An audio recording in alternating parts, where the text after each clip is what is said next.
An elderly couple deposited $5 million in cash at the bank, but the next day, the money was gone. The teller who handled the deposit immediately checked the bank records. She discovered the money had been withdrawn the night before, but the bank card had been with the old man the entire time. To get to the bottom of this, the bank manager pulled up the ATM surveillance footage. They found that the person who withdrew the money was the very same bank teller who had processed their deposit the day before. Everyone was stunned. The elderly couple could barely contain their grief and rage. This money was their daughter's surgery fund, scraped together by selling their house and land. Now the surgery was delayed and their daughter had tragically passed away. To avenge their daughter, the old man immediately grabbed a knife and stabbed it into the girl's stomach. The girl collapsed and died, but the truth wasn't what it seemed. When the girl woke up again, she was shocked to discover she had been reborn back to yesterday, though she didn't know why she had appeared in the surveillance footage in her previous life. The urgent thing now was to find whoever had framed her. Just then, the same elderly couple came to the bank to make their deposit. Just like in her previous life, the scheming colleague who always looked down on people had no intention of serving them. Instead, she handed the couple off to the girl to handle. To uncover the truth, the girl had no choice but to take on this transaction. But when the scheming colleague heard they wanted to deposit $5 million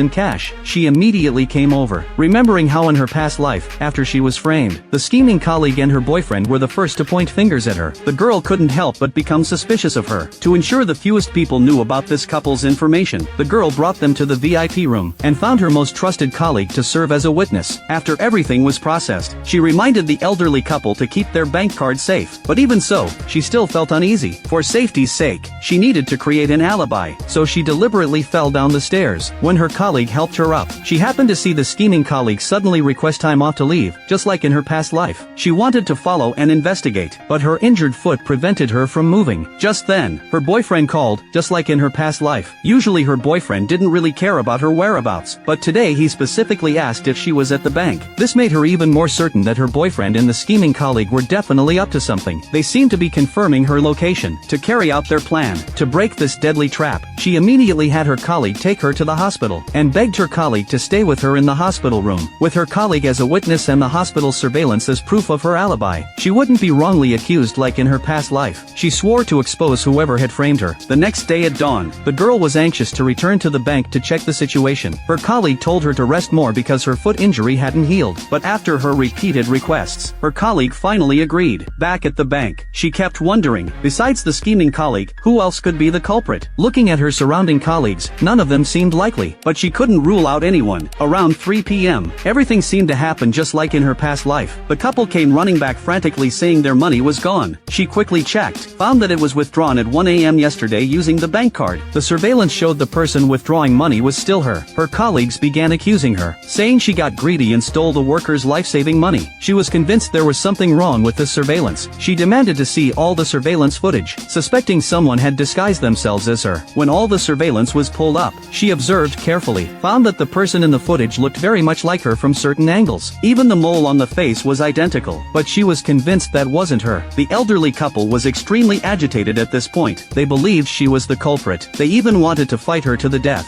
She tried to calm herself down, told everyone she had evidence to prove she didn't steal the money. She mentioned that when she processed the couple's transaction yesterday, a colleague was present. She also showed her sprained foot. Her colleague could testify. Her colleague explained they had been together that evening, but she had fallen asleep early, didn't wake up until the next day, wasn't sure if the girl had left. Everyone's faces changed dramatically. Then someone seemed to discover a key clue, determined that the girl had faked her injury, deliberately had her colleague accompany her to the hospital, then secretly stole other people's money at night. The girl was very anxious, said the hospital had surveillance. She immediately called the hospital to request the previous night's room surveillance, but learned that the patient rooms had no surveillance, and this room was chosen by her colleague. The girl was stunned. She suspected that the one who framed her might be her colleague.